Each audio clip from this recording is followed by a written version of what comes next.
changes its rhythm against the window. My name is Marilyn Tate, and for the past 40 years, this small bookstore Tate's Corner Books has been my world. It used to be ours, mine and my husband Paul's, before his heart gave out one ordinary Thursday morning. Since then, the shop has been too quiet, and the rooms above it too big. My son Caleb hasn't spoken to me in almost 2 years. He walked away after Paul's funeral and never looked back. That afternoon, I was behind the counter going over the accounts that never balanced when the bell above the door rang. A girl stepped in, 16, maybe 17, thin and pale, her jeans torn at the knees, her backpack worn to threads. She stood just inside the door, dripping rainwater onto the old floorboards, clutching the straps of her bag like they were the only thing keeping her standing. "Are you hiring?" she asked, her voice soft, hesitant. I should have said no. I'd barely made enough to keep the lights on, and the last thing I needed was another responsibility. But when I looked up, something stopped me. There was something in her face, something I couldn't name yet, a familiarity that made my heart stutter. "What's your name?" I asked. "Hannah. Hannah Cooper." The name echoed through the years like a bell struck underwater. Cooper. I knew that name. I had heard it once before, 17 years ago, when my son still smiled easily and came home for dinner. The girl stood there waiting for my answer, eyes full of quiet hope. "Maybe," I said finally, "maybe I am." The name lingered in my mind long after Hannah left that day. Cooper. I hadn't heard it in years, but it brought with it a flood of memories I thought I had buried. Laura Cooper. 17 summers ago, she used to come into this very store, always with a book in her hand and that nervous excitement of first love glowing in her eyes. She wasn't here for the books, though not really. She was here for Caleb. They would sit in the poetry corner together, reading out loud, pretending not to notice that I was watching from behind the counter. Laura had a gentle way about her, soft-spoken, a little shy. Then, one day she stopped coming. Caleb said she'd gone back to her hometown, that things had ended. He brushed it off easily, as if it hadn't mattered, but I saw the way he avoided her name after that. Something about it never sat right with me. And now, all these years later, a girl named Hannah Cooper had walked into my store, 16, with that same shape of the eyes, the same small dimple when she smiled.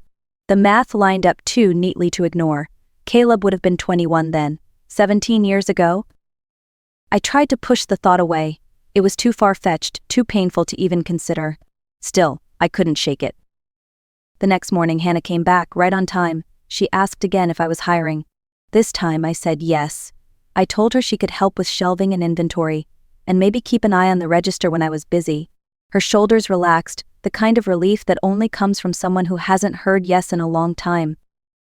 That evening, as she tidied the poetry section, I caught her humming softly the same tune Laura used to hum. My heart tightened. I didn't know who Hannah really was yet, but deep down I felt I was about to find out. Hannah learned quickly. By the end of the first week, she already knew where every genre belonged, how to handle the register, and which regulars liked to talk about the books they never bought. She had a quiet patience about her, a stillness that felt older than her age. When she smiled, it was small and careful, like someone afraid the world might take it back. During a slow afternoon, I asked her where she was staying. She hesitated before answering, eyes fixed on the floor. "There's a shelter 2 blocks over," she said. "It's not bad, just loud." I offered her a couch in the back office. It wasn't much, a faded old thing that sagged in the middle, but it was warm, and it was safe. She refused at first, embarrassed, but when the rain started pouring harder that evening, she gave in. I made her tea, the same kind I used to make for Caleb when he was little. Over the next few days, we fell into a rhythm. Mornings were for coffee and unpacking deliveries, afternoons for shelving, evenings for quiet conversation and the soft hum of rain outside. One night, I found her sitting cross-legged on the floor, a notebook open on her knees. She was writing something, then crossing it out. "What are you working on?" I asked. "Stories," she said, closing the notebook. "It's stupid." "It's not stupid," I told her. "Books have saved me more than once." She smiled, just barely. Then, after a long pause, she said, "My mom used to read to me when I was little. Before things got bad, she'd read poetry out loud. I think that's why I love books." "What happened?" I asked gently. Her voice grew quiet. "Drugs. She got sick. I found her when she died. I was 12. I didn't know what to say. I just sat there with her in the silence. For the first time in years, I felt less alone. She had lost a mother. I had lost a husband and a son. Two people adrift, finding a strange kind of peace among dusty books and second chances. The idea came to me late one night after closing. I was sitting at the counter, the store silent except for the ticking of the old wall clock. The thought had been whispering at the edge of my mind for days, and I finally stopped trying to ignore it. What if Hannah really was Caleb's daughter? I didn't want to ask outright. It would scare her, maybe even drive her away. But there was another way. I'd seen those DNA ancestry kits advertised online, the ones people used to trace their roots. It sounded harmless enough, at least on the surface. The next morning I ordered 2. When they arrived 3 days later, I waited until Hannah was shelving new arrivals before bringing them out. "Hey," I said, trying to sound casual. "I ordered one of those ancestry kits. They sent me 2 by mistake. Want to try it with me?" Her eyes brightened. "Really? That sounds fun. I've always wondered where my family came from. My mom didn't talk about it much." "Could be interesting," I said. "You might find out something new." We followed the instructions together, swabbing our cheeks, sealing the tubes, and packaging them up. Hannah laughed when she nearly dropped her sample on the counter. I laughed too, but inside my hands were shaking. When we mailed the envelopes that afternoon, the wind was sharp and cold. Hannah asked how long it would take. 3 weeks, I said, maybe 4. That's forever. Good things take time, I told her. The next 21 days felt endless. We kept busy inventory, customers restocking, but part of me was always waiting, refreshing my email too often, imagining what I would do if I was right. When the results finally arrived, I opened them alone at the counter, my breath caught in my throat. Grandparent match, Hannah Cooper. I sank into the chair, tears spilling before I could stop them. I had a granddaughter and she'd walked straight into my life. I stared at the printed DNA results for a long time before deciding what to do. The words on the page were undeniable, yet my mind still tried to question them. Grandparent match. There it was, in black and white. Hannah was Caleb's daughter, my granddaughter. That night I barely slept. By morning I had made up my mind. I needed to talk to Caleb. He answered my call on the 3rd ring, his tone clipped and impatient. "Mom, I'm in the middle of something." "I need you to come to the bookstore," I said. "It's important." "What is it?" "Not on the phone. Please, Caleb." He sighed heavily. "Fine. 4 o'clock. All day I rehearsed what I would say, how I'd tell him the truth without losing my temper. Hannah spent most of the afternoon in the back office reading. She didn't know what was coming. At exactly 4, the door opened. Caleb walked in same expensive coat, same expression that made him look like a stranger wearing my son's face. "Mom," he said, glancing around the store, "what's this about?" "Sit down." He didn't. He folded his arms, waiting. 17 years ago I began. You dated a girl named Laura Cooper." His eyes flickered, but he stayed quiet. "She had a daughter, Caleb. Her name is Hannah. She's 16, and she's your child." He laughed once, sharp and cold. "That's impossible." "It's not. I have proof." I handed him the DNA report. He scanned it quickly, then dropped it on the counter. "You tested some random girl without telling me? You've lost your mind?"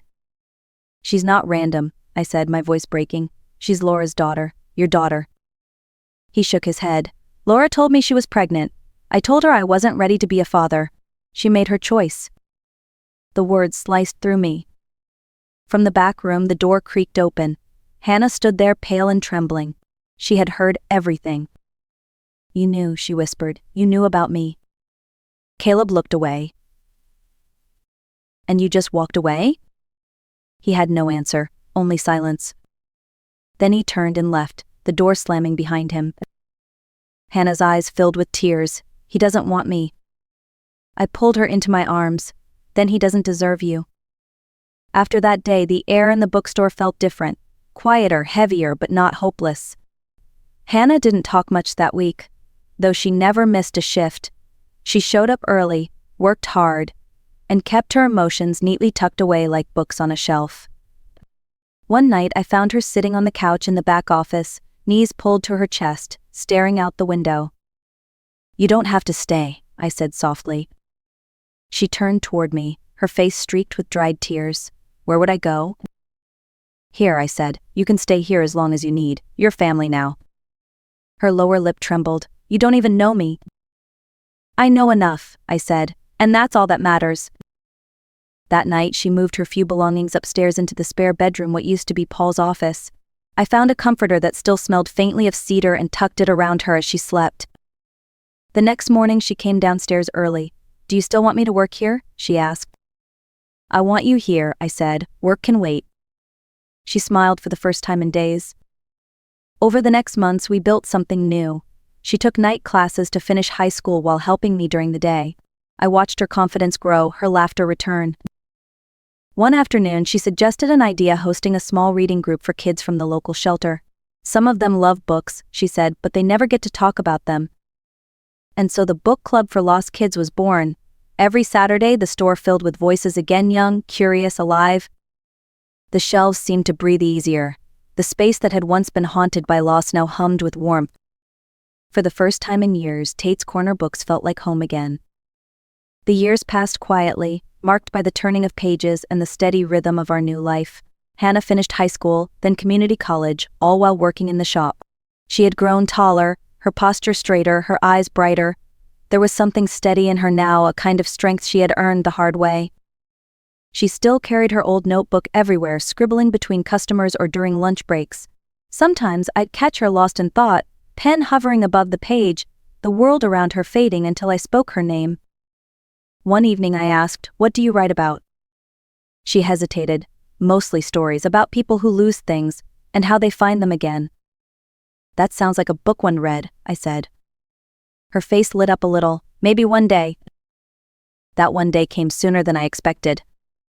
At 21, Hannah handed me a thick stack of pages held together with a binder clip. I finished it, she said, voice trembling. I stared at it, stunned. You wrote a whole novel. She nodded. It's called The Street of Quiet Hearts. It's kind of about us. That night, I read every word. It was beautiful and raw and filled with pain and hope woven together like threads of the same cloth. When I finished, I went to her room and found her pacing. It's good, she asked, almost afraid of the answer. It's more than good, I said. It's honest, and that's rare. Her eyes filled with tears. You really think so? I know so. Months later, her book was published by a small press. The launch was held right here, at Tate's Corner Books. I watched her stand in front of a small crowd, signing copies, smiling for photos, thanking people who had once walked past her on the street without seeing her. When she handed me my copy, I opened it to the first page. The dedication read, "For Marilyn Tate, who gave me a home and a story." I pressed the book to my chest and whispered, "You gave me one too." Fame arrived quietly, the way dawn creeps in through the blinds. A few interviews, a newspaper article, and then one morning Hannah's face appeared on the local news. From homeless teen to published author, the headline read. I was proud, so proud, but a knot formed in my stomach the moment I saw her full name printed beneath the photo, Hannah Cooper Tate. 2 days later it happened. Hannah's phone buzzed while she was restocking the poetry shelf. She froze, staring at the screen. What is it? I asked. Her voice barely came out. It's him. I didn't need to ask who. She read the message aloud. Hi, Hannah. It's Caleb Tate. I know this is sudden, but I've thought about you every day since Mom told me the truth. I was young and scared. I'd like to meet you if you're willing. I'm so sorry. I felt my chest tighten. The same man who had walked out without a glance now wanted back in after the world learned who she was. Don't answer him, I said. He's only reaching out because you're successful now. Hannah frowned. You don't know that. Maybe he really changed. I do know, I said quietly. People like Caleb don't come back for love, they come back for attention. She slipped her phone into her pocket. Maybe everyone deserves a second chance. I wanted to argue, but I saw the hope flickering in her eyes, the same fragile hope she'd carried since the day she learned who he was. That week she agreed to meet him for coffee. When she came home that night, her cheeks were flushed, her voice bright. He was so kind, Marilyn. He said he regrets everything. I forced a smile, but my heart whispered a truth she wasn't ready to hear yet. Regret isn't the same as love. Weeks passed and Caleb became a regular presence again, At first, it was harmless coffee once a week, then dinner, then weekend lunches. Hannah would come home glowing, full of stories about her dad. She wanted me to be happy for her, but each new visit filled me with dread. Then one evening she mentioned something that made my blood run cold. "He has this amazing new business idea," she said. "A subscription model for rare book lovers. He says he just needs investors." I didn't have to ask how much he wanted. "Hannah," I said carefully, "don't give him a cent." She frowned. "You're judging him again. He's different now." "No," I said, "he's rehearsed." She glared at me. "You just can't stand the idea that he's trying." I let it go for the moment, but that night I lay awake, staring at the ceiling, remembering his words from years ago. She made her choice. The next morning I made mine. I called Caleb. "Come to the bookstore at 4, I told him. "It's about Hannah."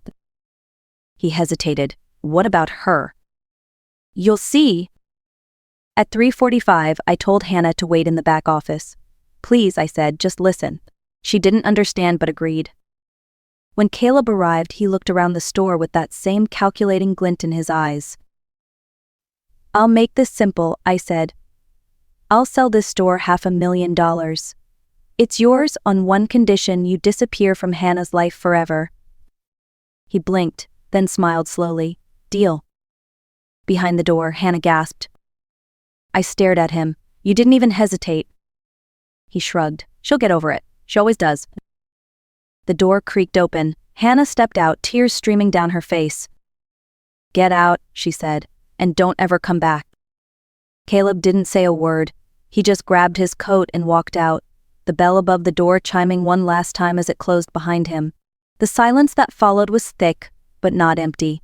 Hannah stood frozen for a moment, trembling, before she turned toward me. "You were right," she whispered. I went to her and wrapped my arms around her. I wish I hadn't been. She sobbed quietly against my shoulder. "I wanted him to love me." "I know," I said, "but love doesn't walk away that easily." That night we locked the door early and sat together in the back office. I brewed 2 cups of tea, the same blend I used to share with Paul. The store was warm and still, the shelves heavy with stories of heartbreak and redemption. It felt fitting somehow. Months passed and the pain softened, replaced by something steadier peace. Hannah threw herself into writing again, and Tate's Corner books thrived like never before. The book club for lost kids grew, welcoming more young readers every week. Years later, Hannah's 3rd novel made the New York Times bestseller list. We celebrated the way we always did, with takeout and laughter between the shelves. On the dedication page she had written, "For Marilyn Tate, who taught me that family isn't something you find, it's something you build." Now, at 74, I still open the store every morning. The air smells of paper and coffee, and sometimes, when the sunlight hits the dust just right, I swear I can see Paul smiling in the corner. Hannah visits often. We still have our tea by the window, watching the world go by.